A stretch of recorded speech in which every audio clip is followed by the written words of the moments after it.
Hey guys, I wanted to give you a quick overview of the Yamaha Tenere. I haven't really gotten around to doing a full review. I literally just got this bike yesterday and it took forever. I mean, I got this 6 hours away. Black is really not my color. I prefer bikes to be a little bit brighter, but I think it looks good. These are very robust, very good crash bars. It's got an absolutely tiny clutch master cylinder reservoir here, but I like the shape of it. It's got very handy bash guards. You know, this is all fake. This bike is more of a touring bike than a dirt bike, but this is all for looks. You're not going to go into the woods with this thing. It actually seems relatively light, which is something that I was surprised, but it's such a big bike that I can't see people really taking this thing off-road. I think that the front looks pretty good. One thing I noticed is that these headlights on the road at night, they do have a very defining pattern. So you see a line that gets cut on the road. The high beam kind of scatters a lot of the light, but the low beam works fairly well. In the rain, it doesn't seem to work too well, but I was actually surprised that these were as good as they were.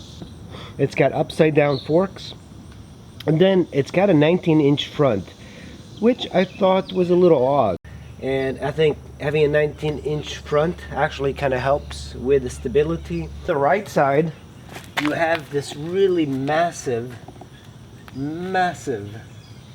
engine. It's an inline two, and this is your fill. And then your sight glass is like all the way over there. It's really hard to see at first. It's very hidden. Another thing I noticed is that this brake lever is very small, very hard to reach. But look at this. You have a almost off-road like, the peg has got quite a bit of teeth. I was very surprised.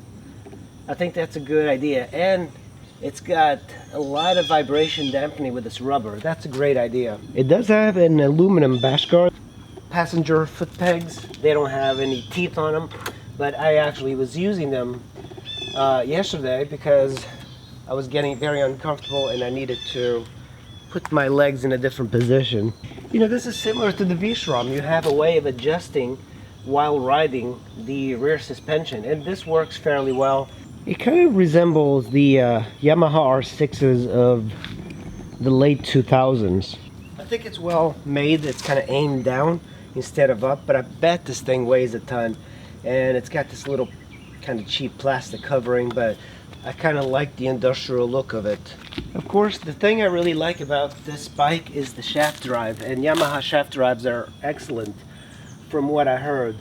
They're not like BMW shaft drives that fail. So this Yamaha Tenere, I really trust the products of Yamaha.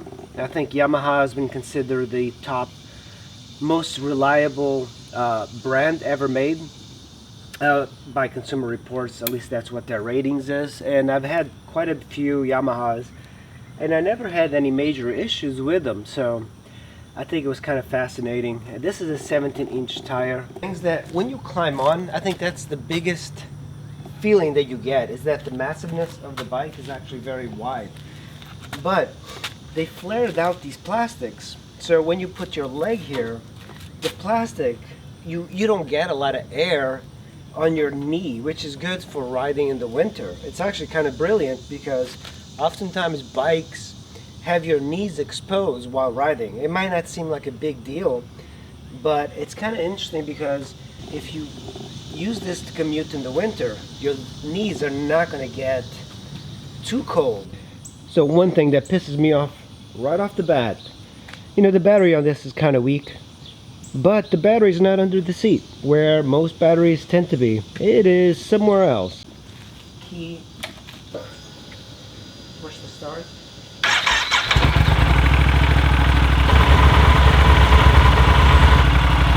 The battery definitely sounds weak, but it starts the bike up.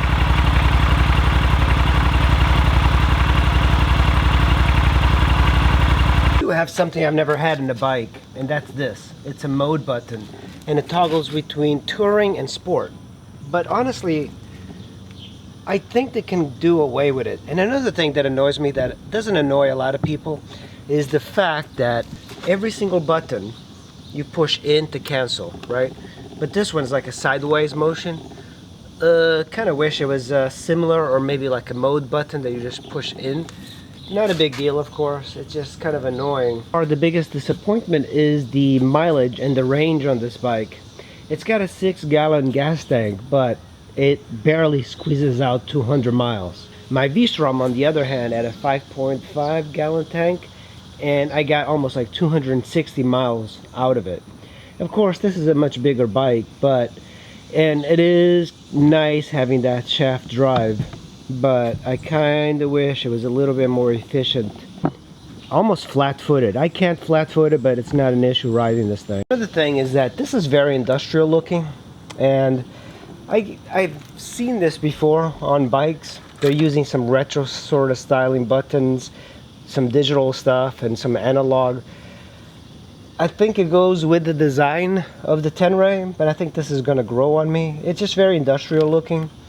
When you open it, you hear the fuel pump, and it starts right up, but there is some information here. There's not a lot of stuff to kind of deal with. There's miles per gallon, nothing very special. Bike is running, you have in the middle your speedometer, miles per gallon or miles per hour. You can push this and hold it, and it turns into kilometers per hour. And over here you have your fuel gauge, which doesn't make a lot of sense because there's 1, 2, 3, 4 bars, but we have 6 gallons worth of gas, so this is kind of weird. And then up here you have your miles per gallon calculator. Then you push this, and you can toggle between average 55 miles per gallon, air 82 degrees out, 140 for engine temperature, miles per gallon onboard calculator, which is nice. TSC, I think it's traction control, and then the mode, and I can adjust it between sport and touring. I'll probably put it on sport. Then you have your trip, very clunky. It's like this one's got 51,000 miles, so I turned 1,000 miles, and if I wanted to reset the trip, you push and hold it, reset, push and hold it, and over here you have the clock. And then you have your tachometer, a bunch of dummy lights, and this is very bright. I do like that they put it in different locations. It's just very antiquated, but I think that's what they're going for. They're looking into the retro styling. Let me take the opportunity to show you guys about this bike over here. So I'm going to put it in neutral. So the position too, the way my legs sit, it's very comfortable. The V-Strom was more like this, you know, more straight. I actually think this is a better position for me because I like a little bit more of a sporty thing. Alright, so this is the outside of the bike. By the way, the black version is not my favorite version. Quiet engine. It's a very quiet engine, which is good. But once it revs, it actually is kind of loud. So the big benefit of this bike is that you have that shaft drive. I'm not so much into the big engine per se. I actually would prefer this to be a 600. If there was a 600 shaft drive version Tenere, I would sign up for it left and right. I really think that's the thing that makes me not be so much into the 700 version of the Tenere, even though I think that's the perfect size. I wish there was definitely a little bit more to the final drive. This one has got the crash bars, and hopefully I'll never have to use that. The engine on these Yamahas have always been reliable. You know, I've had a couple of Yamahas. I had a R1, the FJR, what else? R6, and they're all been very good. See, check this out. The bike is very narrow here, right? The tail is very narrow, then it flares out like crazy this way. In a way, that's a benefit because when you put your legs here, they fit perfectly, so you're not getting the wind from the front on your knees and your thighs, so you're very much sheltered. And oh, There goes my fan. My fan just kicked in. What's my engine temperature? 90, no, that's 217. I'm gonna turn it off. But yeah, kind of a nice machine. It's definitely the fanciest machine I've had. And I don't know, what is this? Is this ABS? Did this thing have ABS? I don't even know. No, I don't think this one is the ABS version. I don't even know. So it's got crash bars. The headlights, I got to use them at night. They're not terribly good. In low beams, there's a very defined pattern, and it's a very nice cut. But the problem is they're too low, and I kind of wish it was a little bit brighter, and it would be a little bit further up, because you're only seeing a couple of feet in front of you, and I wish it was like much further down the road. The high beams scatter everywhere, so it's not perfect, but I do like that they have these projector beams, so that it intensifies the beam pattern. Also, it's got upside down forks, and I'm a fan of that. My XR had the upside down forks. Suspension on it is very good. The issue I'm having is that on the highway I hit a couple like ripples, and I think the issue that I had was that I had this way too hard. I don't know why I put it too hard, so now I've made it a little bit softer, and this is really good.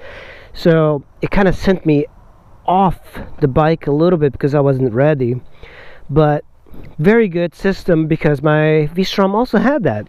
Consider the V-Strom is a budget bike. You can still get the adjustability. This is not a budget bike, but the best thing is that it's a budget priced bike, because the posers, the dentists of the world that ride bikes, don't like this bike because it's been trashed in magazines. But I'm here to tell you, this bike is much better than what the magazines tell you. Much better. And by the best manufacturer of motorcycles. I really like the Honda, but Yamaha has always been much more reliable, in my opinion. And I know it's just my opinion, but I've had many bikes. Even Consumer Reports agrees that Yamaha builds some of the better ones. I mean, it looks pretty cool. It's not like cool like the Africa Twin, and the Tenere never had any off-roading chops, even the old one. I was considering getting an old Tenere instead of my Africa Twin, but the inline 2 didn't really do it for me. It's just kind of wimpy. The V-twin of the old Africa Twin is so much better. The engine is massive. Another downside of this is that the oil side glass is down here. Very hard to see. So, because the engine is so large, it is right over there. But everything that they put, this one also has a center stand, which is really good. It's got the bash plate too, but most people are not going to be taking this off-road. I am not going to be taking this off-road. It is massive, and to pick this beast up, forget about it. It is just too heavy. I forgot what it is. I think it's 600 pounds or so, but very narrow head. It's like a bug. I think that's what it reminds me. And yeah, it is the underdog, you know, root for the underdog. The battery's dying on this, so it's got a very good shaft drive. So I'm going to have to do some maintenance. I'm going to do an oil change. Oh, by the way, another really interesting thing that maybe commuters and touring riders will enjoy is this. Really good grab handles. I think Yamaha realized that people will be dropping this bike, and having something that you can pick up easily, you need something like this. I appreciate that about them. Yeah, there's a lot of interesting things about the Yamaha. This front suspension is really good, and of course this one's had fork seals redone. This one has got high mileage. That's how you get them cheaper, you know, high mileage. I do not shy away from Japanese high mileage bikes. I shy away from bikes from Germany and Europe with high mileage. These, I mean, literally, I drove up 6 hours to get this, leave my truck, and I kind of knew that the chances are of this thing being broken would be slim next to none. I mean, I took a chance on my part, but when you consider that most of the German ones, I don't think they would be capable of that. I don't think they're capable of holding up to the abuse that these Japanese bikes do hold up to. There are little downsides, and I'll show you when I start the bike. Battery's dying, so that's the... but it starts up. I'm kind of glad. This is very weird. You know, it's a weird design. I know that they're going after this very industrial look, and it kind of gets mirrored throughout the bike. It's an industrial look, very machine-like oriented. This is just annoying. I have no idea why anybody thought this was a great idea to put the cables here, so when you're reaching for the only 2 buttons that you need to use, you have to like go through this, push it down. I mean, what is the point to that, Yamaha? So anyway, this is how you go through the trips. 51,000 miles. Don't worry about high mileage on these bikes. And then this one changes up here. Average air temperature is 95 and boiling. Engine temperature 205. And this is your miles per gallon. As you're driving, it calculates it. This is your average. I'm going to put it in my... I'll leave it there. And then over here you have your fuel gauge, which doesn't make a lot of sense either, because you have 1, 2, 3, 4, 5 bars, but yet there's like 6 gallons of gas in here, and I've gotten to the bottom and I've only used 4. I have no idea what the range is on it yet. The turn signals are here. It's actually very bright, and they're using this green sort of illumination. It's very retro. There goes my fan. That's good. It's very hot today. And then of course you have your tach. Well guys, that's the Yamaha Tenere.